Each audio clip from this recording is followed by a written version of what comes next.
안녕하세요.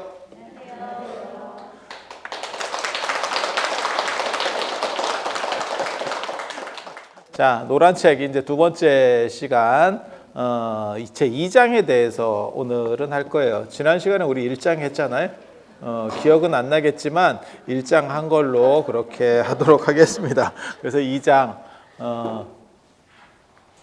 여러분들 혹시 그 황룡사지 가보셨어요?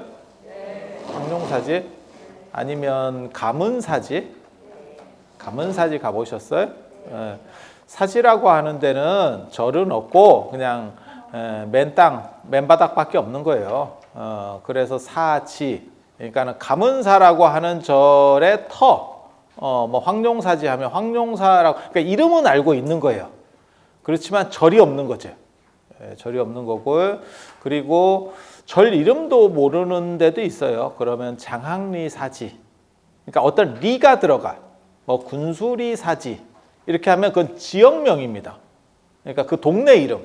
그러니까 절 이름도 모르고 절터는 있는데 절 이름도 모르고 뭐 아무것도 모르겠어요. 그러니까 그 동네 이름을 붙여서 그 동네에 있는 절터 뭐 이렇게 붙이는 거예요.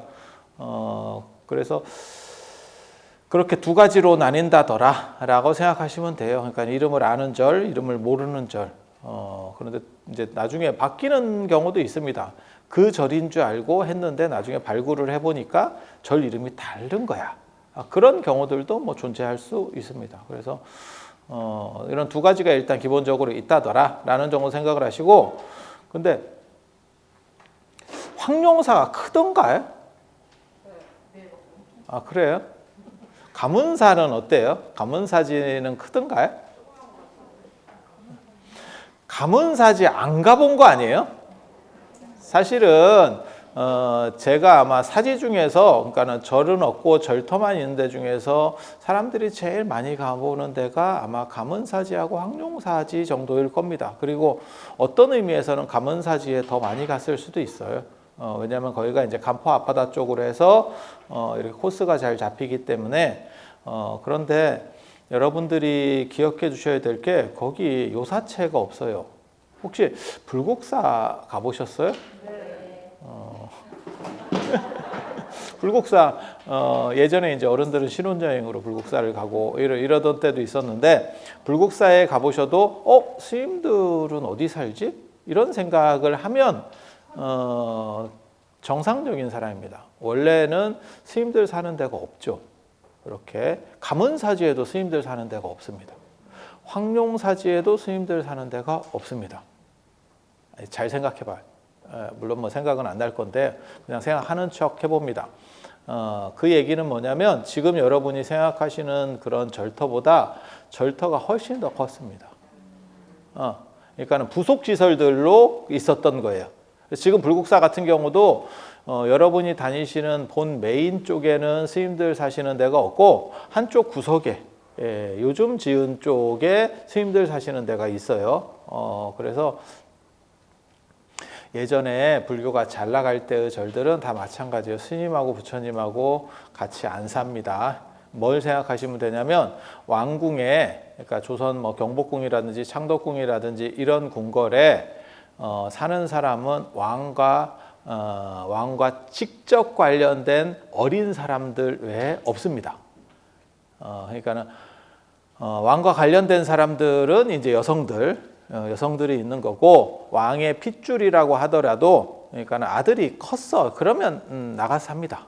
나가서 삽니다. 사극 같은 거 보셔요. 그래서 뭐 정승판서 이런 사람들 사는 거 아닙니까? 안 살죠. 그렇게 생각하시면 돼. 그래서 절에 스님들이 안 살았다고 하는 걸 그렇게 생각하시면 돼요. 그러니까 스님들은 조선으로 말하면 관료들이라고 생각하시면 돼요. 그리고 당연히 살 수가 없는 거죠. 어디 같이 왕궁에 같이 살겠어요. 그래서 절이라고 하는 데는 원래 부처님 혼자 영역입니다. 그리고 부처님과 지친들이 있는 거죠. 굉장히 친한 분들. 그게 누구겠습니까? 보살님들. 안 그러면 이보살님들 말고 이보살님 말고 남성 보살님들. 문수보살, 보현보살, 관세음보살, 대세지보살, 지장보살, 미륵보살 이 정도 대충 오시면 됩니다. 그 다음에 이제 뭐 신중이 있을 수도 있고, 그 다음에 금강역사, 이거 뭐 문지기, 이 문지기급의 이런 분들도 있고, 그래서 그 직접 관련자들, 그러니까 왕궁에도 마찬가지죠. 그 직접 관련자들, 그러니까 왕비라든지 뭐 비빈이라든지 쉽게 말해서, 그 다음에 그 밑에 이제 좀 나인들 있잖아. 그러니까 거기 일하는 사람들, 그 일하는 급에 속하는 게 뭐 금강역사라든지 안 그러면 뭐 신중이라든지 이런 분들인 거고, 그래서 다 관련자만 살고 스님들은 거기 안 살아요. 그래서 황룡사보다 몇 배가 큰 영역의 또 다른 그 주변에 전부 다 황룡사 영역이라고 생각하시면 돼요. 그러니까 지금 절터는 부처님 영역만 있는 거고, 그 외에, 그러니까 생각을 해보시면 조선이라고 하는 나라에서 왕궁도 크지만, 물론 뭐 창덕궁도 굉장히 크지만, 그 궁궐 말고 신하들 영역은 각각 흩어져 있죠. 하지만 그 영역도 엄청나게 크겠죠. 그리고 스님들이면 당연히 그 절 옆쪽에 붙어 있겠죠. 그걸 막 멀리 떨어져서 어떻게 다니겠어요. 그런데 왜 그런 데를 절로는 전혀 안 넣는지를 잘 모르겠어요. 그러니까는 절터에 대한 이해도 사실은 조금 달라져야 돼요. 그런데 유적을 발굴해 보면 그런 쪽에 대해서는 사실 잘 안 나옵니다. 이유는 뭐냐면 훨씬 더 규모가 작았던 거예요. 그러니까 좀 떨어지는 거죠. 그래서 규모가 큰 건물터는 나중에 발굴을 하면 다 이렇게 기초 공사를 하기 때문에 잘 남아 있는데, 조금 이제 찌리한 데들은 잘 안 남습니다. 그렇게 해서 나중에 다 흔들려 버리면 거기가 어디였는지 정확하게 판단을 못 하는 거예요. 그래서 절에는 원래 부처님만 혼자 사신다더라. 그리고 그 관련자들, 직접 당사자들, 그래서 보살님들하고 그 다음에 좀 제자들도 있습니다. 제자상들도 있는 경우들이 있고, 그리고 그 밑에 이제 일하는 분들, 금강역사, 안 그러면 뭐 신중, 이런 분들이 있다더라. 그런 정도 생각을 해놓으세요. 그래서 지금 여러분이 알고 있는 절이라고 하는 개념이 사뭇 다르다더라. 근데 지금 생각해 보면 절에 그냥 스님들도 같이 살잖아. 그렇지 않아요? 본사 같은 데 가셔도 영역은 약간 다르지만 그런 큰 절에서도 스님들이 같이 큰 범주 안에 살죠. 그렇게. 근데 이게 사실은 떨어지는 겁니다. 그리고 저렇게, 그러니까는 불교가 잘 나가던 통일신라 시대나 안 그러면 고려 시대까지는 사실 스님들 영역이 딱 분리가 돼 있다라고 보는 게 일반적으로 다 그랬느냐? 아니, 그렇지 않아요. 같이 사는 집단들도 있었습니다. 그런 절은 떨어지는 절입니다. 급이 떨어지는 절. 그러니까 황룡사나 무슨 뭐 감원사 같이 이렇게 급이 높은 절은 딱 영역을 분리해서 여기는 부처님 영역, 그리고 나머지에 그 밖에 신도들 영역, 안 그러면 스님들 영역, 이런 식으로다가 딱 분리가 되는 거고, 이제 좀 떨어지는 절은 대충 좀 섞여 삽니다. 지금도 마찬가지예요. 이렇게 절에 다녀보시면 큰 절들은, 그러니까 규모가 큰 절들은 중앙에 대웅전을 모시고, 예를 들면 뭐 지장보살은 지장전에 모시고, 그다음에 관세음보살은 원통전에 모시고, 이렇게 다 따로따로 모셔놨습니다. 그런데 이제 조그만 절에 가시면 무슨 일이 벌어지냐면 한지붕 세 가족 뭐 이렇게 합니다. 그래서 가운데 이제 석가모니 부처님이 모셔지면 관세음보살, 뭐 지장보살 이렇게 모신다거나, 그렇게 모시는 방식 바람직하진 않지만 형편이 어려우니 어쩔 수 없는 거예요. 그래서 기도할 때는 관세음보살을 기도를 해야 되니까 안 할 수도 없고, 또 제도 지내야 되니까 또 안 할 수도 없고, 이랬다 보니까 지장보살, 관세음보살 뭐 이렇게 해서 서로 어떻게 보면 어벤져스급으로 모아놓은 거죠. 이거 굉장히 재미있는 거예요. 그리고 형편이 더 어려운 데로 가잖아요. 스님들이 그냥 그 법당에서 잘 수도 있습니다. 임법당이라고 하는 거예요. 형편이 더 어려운 거죠. 아니, 없는데 어떻게 해? 없는데 어떻게 해요? 그래서 형편이 괜찮은 절을 예전에는 사라 그랬어요. 절사자, 이게 사는 정부에서 인정받은 절을 사라고 합니다. 그리고 야매 절들도 있거든요. 그러니까는 그보다 떨어지는 절들이에요. 그런 거는 이제 나냐라고 했었고, 나중에는 그런 부속된 절을 나냐 들어봤어요? 알았냐, 적정처 뭐 이렇게 해가지고 그래서 무슨 나냐. 요즘은 그런 게 다 없어졌습니다. 개나 거리나 다 절입니다. 개나 거리나 다 절입니다. 왜냐하면 기분이가 나쁘니까. 이게 이제 상향화되는 현상이거든요. 명칭의 상향화. 실제로 내용이 그렇게 바뀌었느냐가 아니고 우리도 있었어요. 지금 제가 살아있을 때만 해도 몇 단계의 명칭 상향이 존재했습니다. 제가 어렸을 때만 하더라도 이렇게 칭호 중에서 선생님이라는 칭호를 되게 많이 썼었는데 그 선생님이 일반화되면서 조금 이렇게 떨어지니까 그 다음에 유행한 게 사장님이라고 하는 개나 거리나 다 사장 이었던 시절이 있었고 지금은 오히려 회장님이 됐죠. 아니 그렇지 않아요? 그러고 보면 페미들은 뭐 하고 있나 몰라. 여자들은 계속 이모로. 예? 사모님, 여사님은 진짜 오래된 전화 받을 때 평창동입니다. 뭐 이런 거 할 때 그 여사님 뭐 이런 거 나오는 건데. 그거 너무 옛날 얘기하는데. 그래서 그게 이 호칭이라고 하는 것도 사실 저희 어렸을 때는 회장님이라는 칭호가 별로 없었어요. 진짜 회장님은 진짜 대단한 사람이었어. 사실 사장도 대단한 사람이었어요. 근데 어느 순간에 뭐 그냥 구멍가게 하나만 해도 다 사장이고 뭐 이러던 시절이 됐고 이제는 다 회장이에요. 절에 가도 회장이 얼마나 많은지 모르겠어요. 제가 예전에 모모 절에 있을 때 거기 절이 그래도 한 중급 정도 되는 절이었는데 뭐 어머니회, 뭐 지장회, 그 다음에 뭐 관음회, 뭐 어쩌고저쩌고 회가 그 다음에 불교대학이 있으니까 또 1기 회장, 2기 회장, 뭐 3기 회장, 뭐 동문회장 뭐 해가지고 오만 많아요. 그래서 내가 뭐라 그랬냐면 야 현대보다도 회장이 더 많다. 근데 왜 절이 이 모양이냐 내가 이랬거든. 진짜. 근데 요즘은 남성에 대해서 상당 부분 칭호가 회장님으로 또 이렇게 몰라 앞으로 또 무언가가 또 나올지는 모르겠는데 이렇게 바뀌어가는 거예요. 그래서 나냐라고 하는 거는 약간 떨어지는 절이니까 그냥 개나 거리나 다 사라고 하는 건 정부에서 인정받은 절만 원래는 사라고 썼었습니다. 그러니까 혹시 중고등학교 때 이렇게 국사 시간에 보면 뭐가 있었냐면 소수서원 아세요? 소수서원? 소수서원? 영주 맞나? 그 주세붕의 백운동 서원. 그게 원래 백록동 서원이라고 주자가 했었던 걸 이제 본따 가지고 백운동 서원 뭐 저거 했었는데 그게 이제 단양이지. 단양의 소수서원 이렇게 되는 거거든요. 그게 최초의 사액서원, 그러니까 정부가 공식으로 인정한 서원 이렇게 나오는 거거든요. 그래서 그런 식으로 인정받는 데가 있고 서원도 야매가 있는 거예요. 그래서 나중에 인정받으려고 많은 노력들을 하는 거죠. 절도 비슷한 상황이라고 보시면 돼요.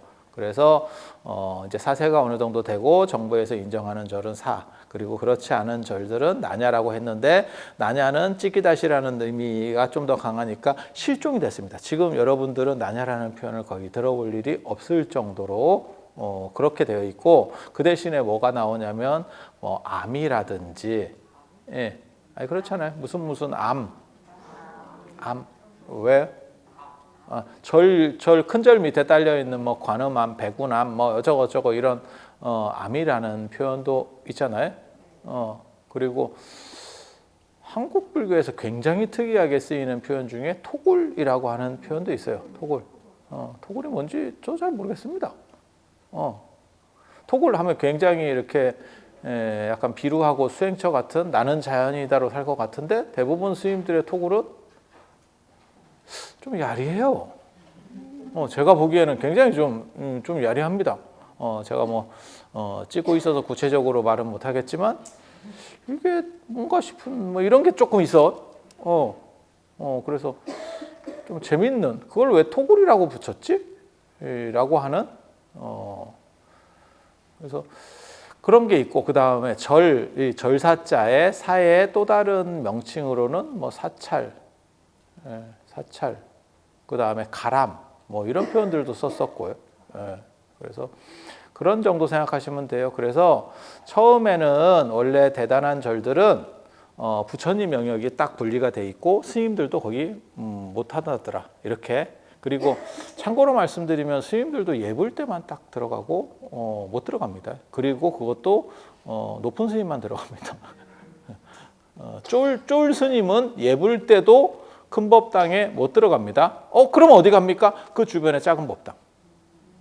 그 주변에 작은 법당. 그리고 말 나온 김에 참고로 말씀드리면 예불할 때 원래 아침 예불은 부채를 피는 것과 같다 이렇게 해서 큰 법당에서 예불을 단체로 한번 하고, 지금 현재 얘기 단체로 한번 하고 그다음에 작은 법당으로 가서 예불들을 이렇게 위에서 아래로 이렇게 내리고, 저녁 예불은 거꾸로입니다. 그래서 작은 법당 예불들을 먼저 하고 큰 법당에서 보통은 대웅전입니다. 거기에 이제 다 모여가지고 예불을 하는 그런 방식으로 됩니다. 그래서 부채를 피고 접는 것처럼이라고 보통은 설명을 합니다. 그리고 사실 대웅전이 주법당은 아니에요. 주불전은 아니에요. 메인 정각은 아니에요. 그런데 임진왜란 병자호란 끝나고 나서 대웅전으로다가 완전히 이렇게 지금 현재 아마 우리나라 절에 한 95% 이상이 제일 주법당이 주불전이 대웅전일 겁니다. 그리고 그렇게 되는 거는 임진왜란 병자호란 끝나고 사찰이 굉장히 많이 피해를 많이 봤어요. 그게 이제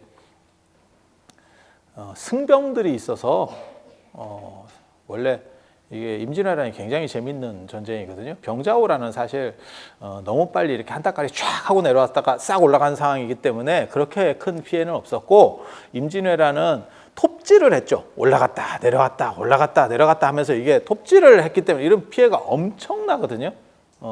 민간인 피해가. 그리고 그 과정에서 승군들이 이제 조직이 되면서 사찰도 피해가 엄청 컸습니다. 그래서 임진왜란 때 문화재가 진짜 엄청 유실됐죠. 사실 일본 입장에서는 사찰을 방어하려고 하지 않았습니다. 사찰은 공격 대상이 아니었었습니다. 임진왜란 때 얘기예요. 이유는 자기네들도 불교를 믿는 사람들이 많았고, 그리고 왕만 잡으면 되지라고 생각을 한 거예요. 그리고 불교가 이렇게 나올지도 몰랐다는 거예요. 조선 불교가 그런 식으로 나올지도 몰랐다는 거예요.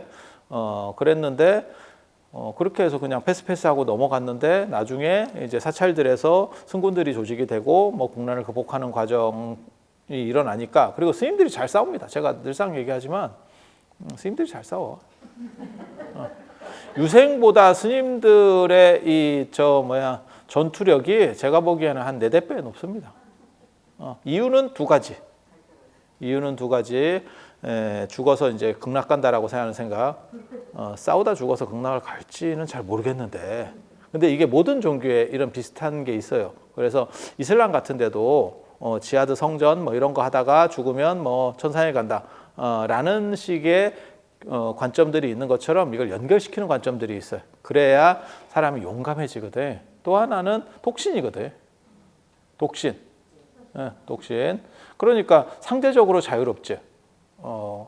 왜 그런 거 있잖아요. 남성들도 직장을 때려치고 싶지만 딸린 식솔들이 많으면 쉽지 않지. 하지만 독신이면 이게 훨씬 용기가 있지. 그렇지 않아요? 그게 지금 오늘날까지도 전해져서 절에서 이제 흔히 스님들이 조금 그러면 마음에 안 들면 가버립니다.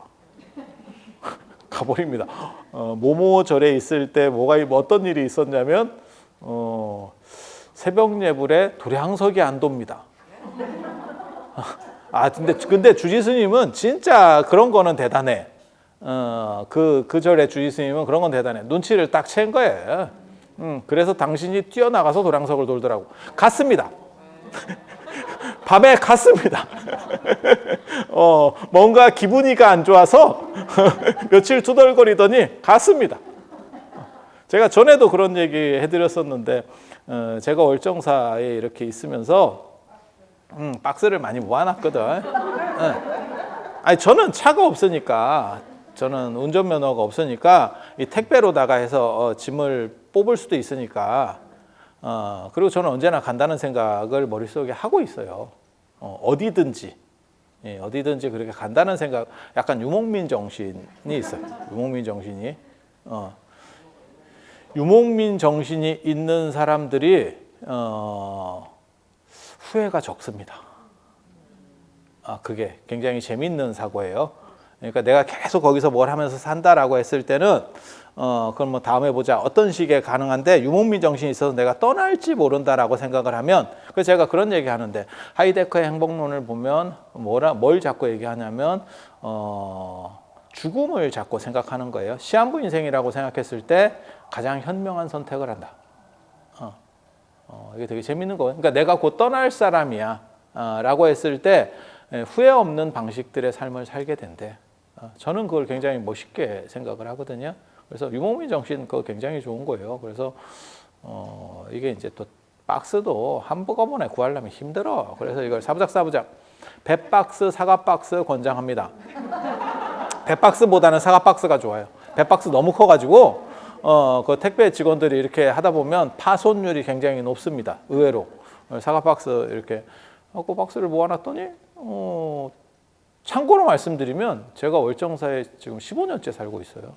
그래서 그런 정신인데 저보다 오래 산 사람이 월정사 전체를 통틀어도 한두 명이 있습니다. 그러니까 간다고 하는데 더 있어. 그러니까 이거를 잘 이해하셔야 돼요. 사람들은 그게 간다는 정신을 가지면 간다라고 생각하는데 그게 아니고 간다는 정신을 가지고 살면 비굴하지 않으면서 자기 위치를 더 잘 이렇게 즐기면서 살 수 있다니까. 그래서 그랬더니 그 박스 이렇게 쌓아놨더니 어느 순간 박스가 없어졌어. 옆방 스님이 갔다니까요. 내 박스를 훔쳐서. 내 박스를 훔쳐서. 그러니까 그런 일들이 있는 거예요. 뭔가 기분이 나빠서. 그래서 제가 늘상 하는 얘기 있는데, 학인 스님들이나 이런 스님들한테는 그런 얘기 제가 잘해주거든요. 가는 건 좋은데, 아니, 말하고 가라는 뜻도 아니에요. 사실 잡지도 않아요, 스님들이.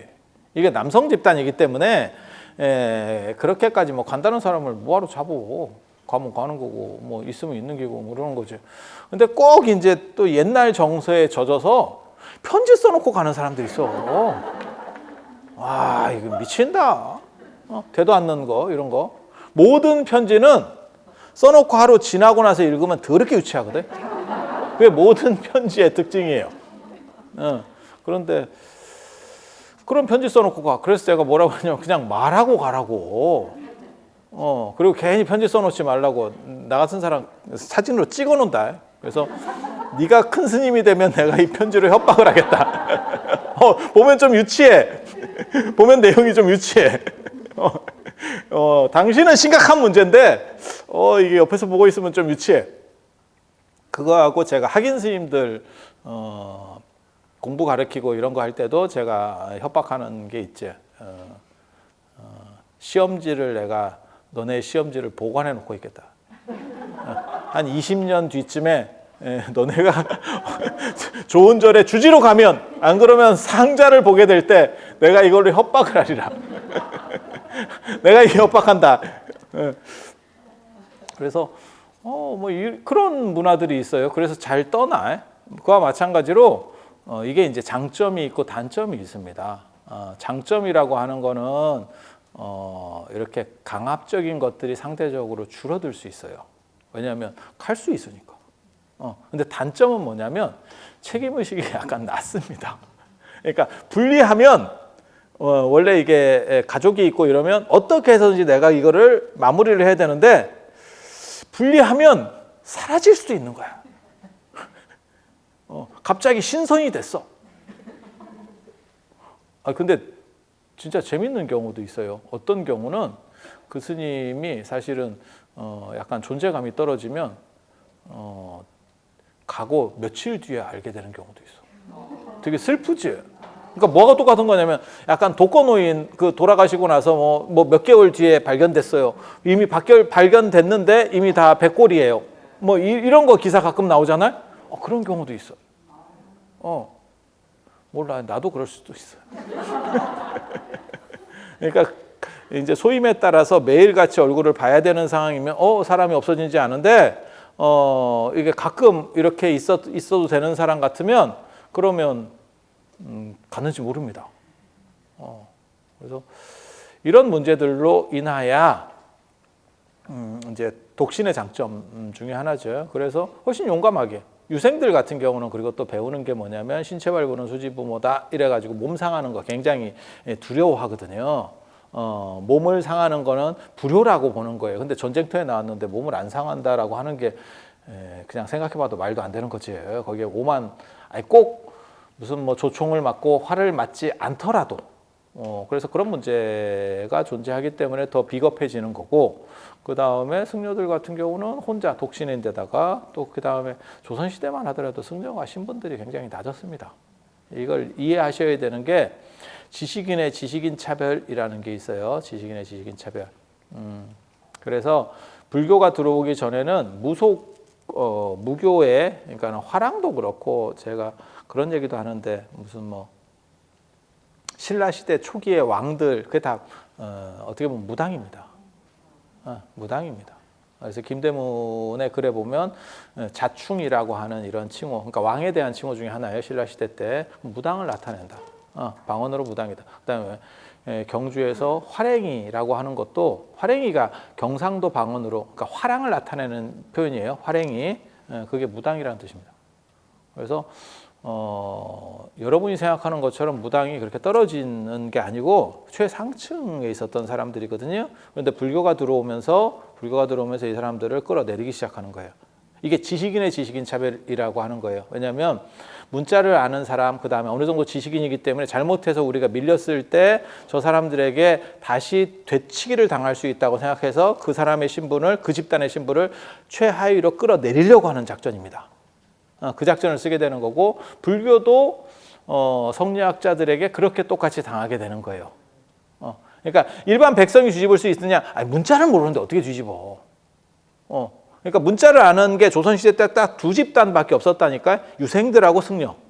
그러니까 이 지식인이, 그러니까 승려들은 조금만 잘못 관리하면 뒤집을 수 있을 확률이 있는 거예요. 일반 백성은 농민 반란만 일으키지 그 이상 나아갈 수가 없어. 정부 체제를 구성한다거나 이게 안 돼. 그리고 불교 같은 경우는 고려 때까지 지배 이데올로기였기 때문에 국가를 운영할 수 있는 능력도 어느 정도는 시스템이 존재하고 있었던 거예요. 그러다 보니까 지식인의 지식인 차별. 그렇게 해서 승려들을 지위를 굉장히 낮게 낮춘 거고, 그리고 그게 또 시대가 바뀌면 또 그렇게 되는 거예요. 그래서 지금은 유생들이 완전히 뭐 또 끝났죠. 그리고 언제나 2등이 올라가요. 이건 굉장히 재미있는 법칙입니다. 처음에 불교가 들어올 때 그 무속인들 다음에 2등이었었고, 그 다음에 고려 말에 신진사대부가 들어올 때 불교 밑에 2등이었었고, 조선시대 때 2등이 누구냐면 지금으로 말하면 중인입니다. 중인. 지금 누구라고 생각하시면 되냐면 의사, 그 다음에 역관, 그러니까 외교관, 이런 사람들. 근데 위에 사람이 날아갔잖아요. 갓쟁이가 날아갔잖아요. 그러니까 어떻게 돼? 지금 이 중인이라고 불리는 이 조선시대 때 2등이 지금 최고죠. 아니, 그냥 생각해봐. 의사하고 그 다음에 외교관, 그 다음에 이게 통역사 뭐 이런 사람들이거든요. 다 지식인 중에서 지금은 최고 상위 레벨이죠. 그래서 이렇게 돌아가는 거예요. 그래서 지금 이류는 누군가? 사실 그것도 언제나 봐야 돼요. 그리고 언젠가 흐름이 한번 딱 바뀌면 그 이류가 1등으로 올라옵니다. 굉장히 재밌어요. 굉장히 재밌어요. 그래서 승려들은 지위가 낮았었기 때문에 잃을 것도 별로 없어요. 가진 게 많은 사람이 두려움도 많거든요. 너무 가지면 두려울 필요가 없어. 너무 가지면 두려울 필요가 없고, 조금 어느 정도 가진 사람들이 잃을까 봐 두려워하는 거예요. 너무 가지면 잃지를 않아요. 정확하게 말하면 어떤 상황에서 잃지 않습니다. 제가 그런 얘기 하잖아요. 전쟁이 나도 두 집단은 전혀 변화가 없다. 가장 못 사는 집단과 가장 잘 사는 집단, 변화 없습니다. 서울역에서 노숙하시는 분이 전쟁 난다고 뭐 위치가 바뀔 것 같아? 계속 노숙입니다. 그래서 최상층과 최하층은 세상이 혼란하기를 바란다, 이런 관점도 있어요. 혼란하면 최상층은 더 큰 이익을 봅니다. 아니 그런 거라니까. IMF 때도 봐봐. 이런 얘기를 해도 되는지 모르겠지만 IMF가 아니었으면 현대가 기아를 먹을 수나 있었나도 한 번 정도는 생각을 해봐야 돼요. 그리고 그때 굉장히 잘못하는 행동을 했죠. 기아가 물론 문제가 있어서 매물로 나왔지만 그때 네이버 같은 거 검색해 보세요. 현대에서 뭐라 그랬냐면 외국으로 넘어갈 수도 있으니까 우리가 사줄 테니까 깎아달라 그랬어. 그래서 깎아줬어요. 정부에서. 이게 뭘 얘기하는지 아세요? 세금으로 재벌이 인수할 수 있도록 기아차의 부도 금액, 쉽게 말해서 부채를 세금으로 메꿔줘서 넘겨준 거예요. 그러니까 우리는 국민이 재벌을 도와준다니까. 재벌이 국민을 도와주는 게 굉장히 재밌는 거예요.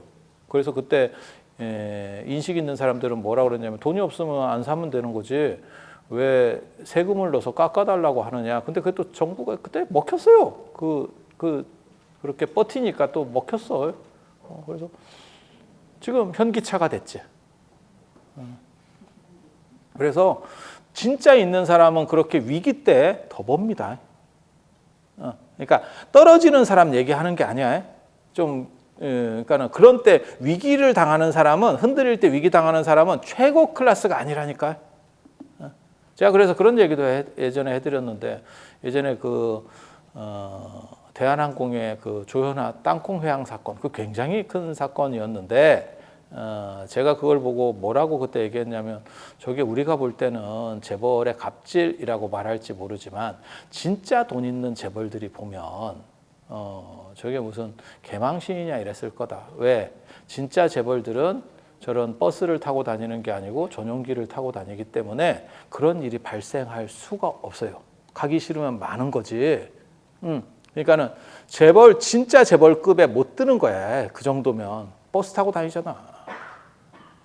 버스를 타고 거기서 얘기를 하니까 문제가 되는 거지. 전용기를 탔잖아요. 그러면 누워서 가든 뭐 하루 쉬었다 가든 이틀 쉬었다 가 관계가 없어요. 그래서 이게 관점의 문제라. 그래서 진짜 최상층, 여기서 말하는 거는 그런 뭐 어느 정도 재벌이 아니고 진짜 최상층과 진짜 최하층은 언제나 바뀌기를 원해. 세상이 뒤집어지기를 원해. 그럴 때 자신의 자산을 더 키울 수 있고 그 다음에 최하층은 잃을 게 없기 때문에 올라는 갈 수 있지만 서울역에서 노숙하시는 분이 전쟁 나면 올라갈 확률은 생기지만 더 떨어질 건 없잖아. 어차피 뭐 바닥인데. 예전에 노홍철이 나와서 한 그 얘기 있잖아. 자기는 과외할 때 학생들 성적을 많이 올려줬다. 근데 과외를 하는데 언제나 제일 못하는 애들을 과외를 했다. 그러니까 올라갈 건 있어도 내려갈 게 없는 거지. 이게 바닥이 견고하지. 바닥이 견고하지. 공부 못하는 애들 데리고 과외하면 행복하지. 같이 놀아줘도 떨어지진 않고 어떻게 좀 잘 꼬드겨서 이렇게 조금만 하면 부모님이 기뻐하시고 다 만족이죠. 그래서 일단 그런 정도 생각을 하셔야 돼요. 그래서 임진왜란 때 스님들이 잘 싸웠고 그로 인해서 더 많이 파괴가 돼요. 그리고 그 파괴된 결과로 인해서 사찰들이 임진왜란 병자호란 끝나고 나서 이제 많이 중건되죠. 지금 현재 남아 있는 한국 사찰들의 문화재들의 거의 대부분이 이제 그때 바로 직후에는 안 되고요. 그때는 너무 나라가 이제 막 다 파괴가 돼서 안 되는 거고 그 뒤에 여러분 아시잖아요. 이제 조선 후기에 어떻게 보면 약간 르네상스 시대에 비슷한 영종조 시대, 영조와 정조 시대라고 해서 그때 이제 경제력들이 조금 좋아지고 안정되고 하니까 그때 이제 많이 중건돼서 지금 문화재들이 그렇게 남아 있는 거거든요. 그래서 이게 다 밀린 상태에서 다시 재건축을 하다 보니까 어떤 방식들이 만들어지게 되는 거예요. 유행이 생기는 거죠. 그 전에는 고려 때부터 있었던 그러한 불교적 특징들로 인해서 이게 다 각각 지팔 흔들고 있었어. 그런데 한번 싹 밀리고 나니까 이제 통일된 방식들이 유행하게 되는 겁니다. 뭐하고 똑같은 거냐면 우리가 서울로 얘기하면 강북이 원래 주류잖아요. 사대문 안이 원래 주류예요. 제가 서울에 어렸을 때부터 살았는데 그때만 하더라도 강남 사람을 되게 무시했습니다. 사대문 안에 살아야 서울 사람이지 라는 말들이 제 어렸을 때는 되게 많았었어요. 근데 지금은 그런 얘기를 못하죠. 다 강남 살고 싶지 누가 사대문 안에 살고 싶어. 물론 우리 같이 이제 강원도 사람은 사대문 안에라도 살고 싶지.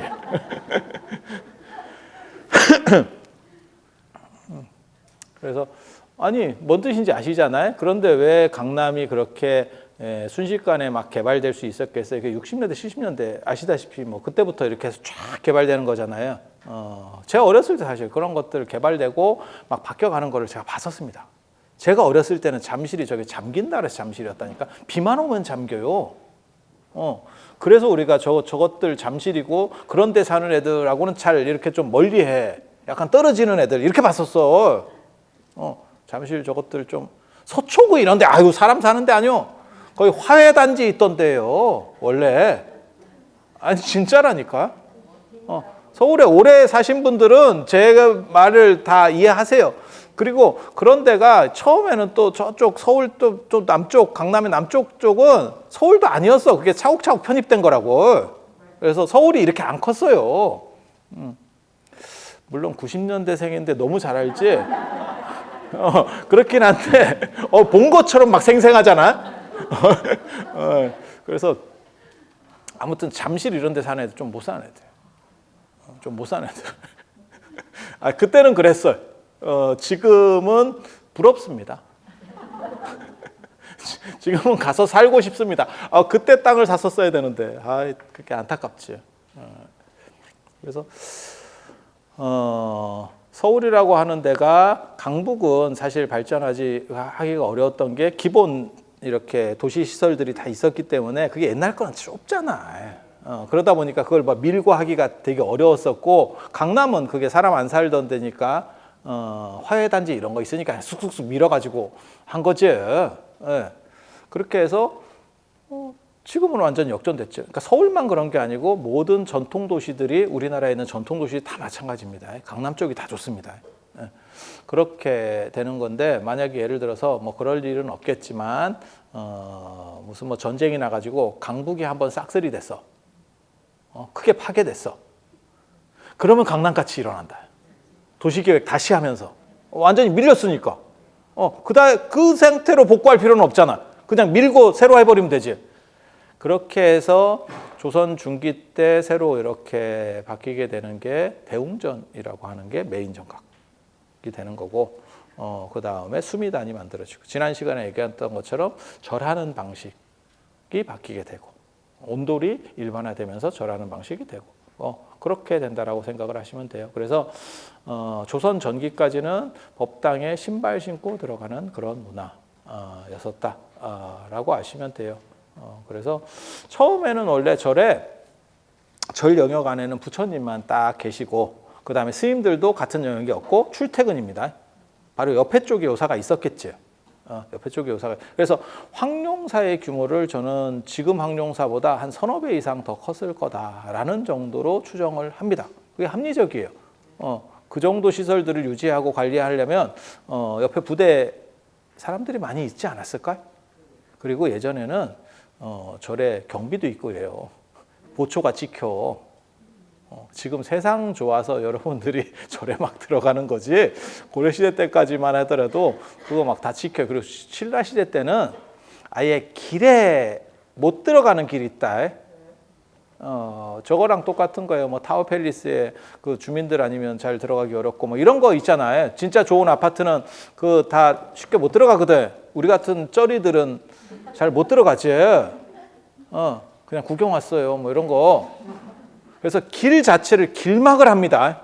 신라시대 때 길막이 있습니다. 거기는 어느 정도 이상 신분이 있는 사람들만 사는 거고 아예 길 입구에서 막아버려요. 통행 금지 구역이에요. 그래서 신분제 사회가 원래 그런 거예요. 그래서 고려 때까지 스님이라고 다 똑같은 스님 아닙니다. 귀족이 출가하면 공부하는 사람이 되는 거고 그 다음에 종들을 데리고 갑니다. 노비를 데리고 갑니다. 절에 갈 때. 노비를 데리고 가.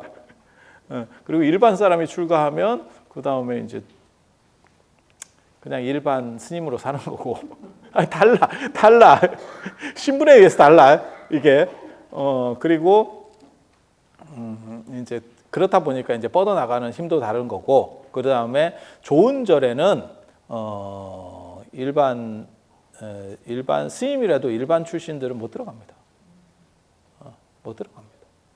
그래서 그런 정도 생각하시면 돼요. 그러다가 나중에 이제 획을 긋는 분이 고려 말에, 그건 이제 신분제가 어느 정도 이상 중세 귀족제들이 붕괴될 때 나온다고 보시면 돼요. 그때 이제 한 명의 어떻게 보면 민중적 영웅이 나오는 거죠. 그게 나홍 스님입니다. 나홍 스님.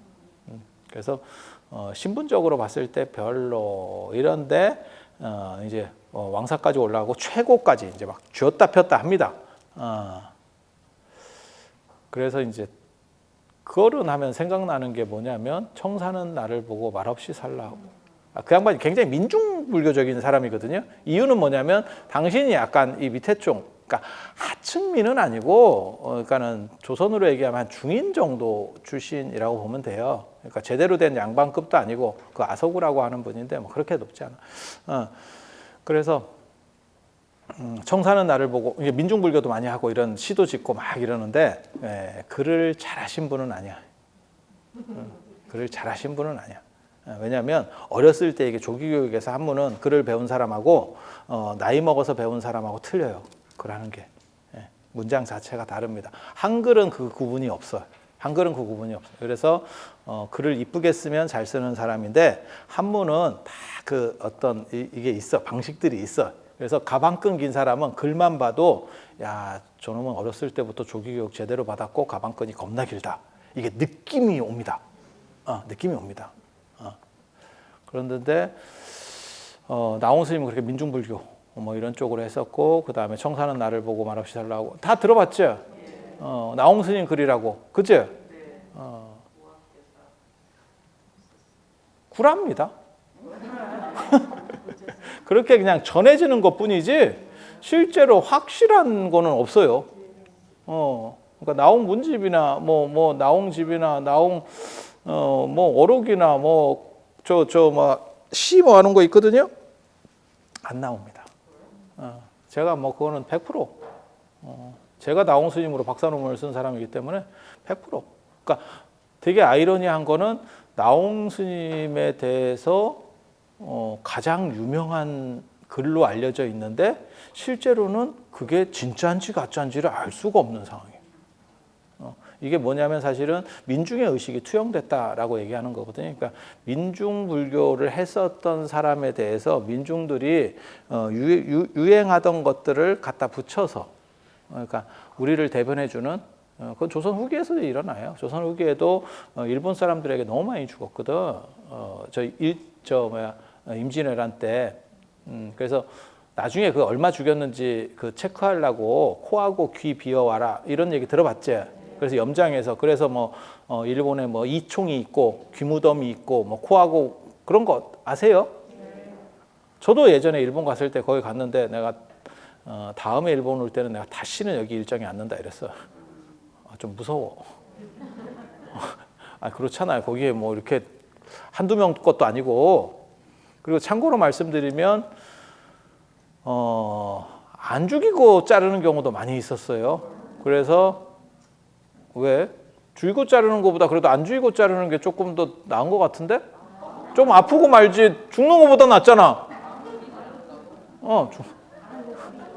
그래서 임진왜란 끝나고 나서 귀 없고 코 없는 사람들이 굉장히 많았다 라는 거예요. 참고로 말씀드려서 코 같은 경우는 성형수술을 하는 경우도 있었습니다.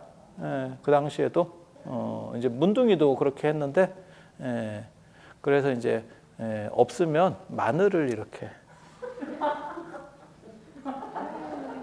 마늘을 이거 개그 아닌데 이 양반들 희한하네. 내가 얘기하면 왜 저렇게 비신뢰적으로 듣지? 그래서 속담에 있는데 문둥이 콧구멍에 마늘을 빼먹어라.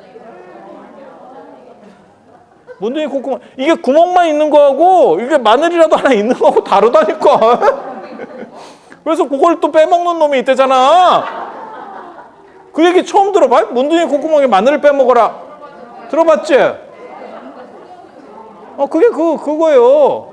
문둥이들이 이제 이게 없거든. 한센병. 예, 이렇게 그 녹아내린다고. 그래서 그런 거예요. 그리고 거기서 남은 말이 뭐냐면 이비, 이비가 없는 사람도 너무 많고 이걸 잘라가는 사람을 굉장히 무서워했다는 거예요. 그래서 이게 이제 발음이 바뀌어서 애비 이렇게.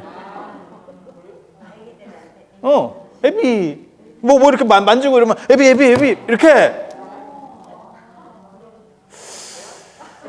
야, 이거 참 밤이라서 그래. 이게 낮이면 이런 거 빵빵 터지는데 여러분이 감이 안 좋네. 밤이라서 그래. 이게 지금.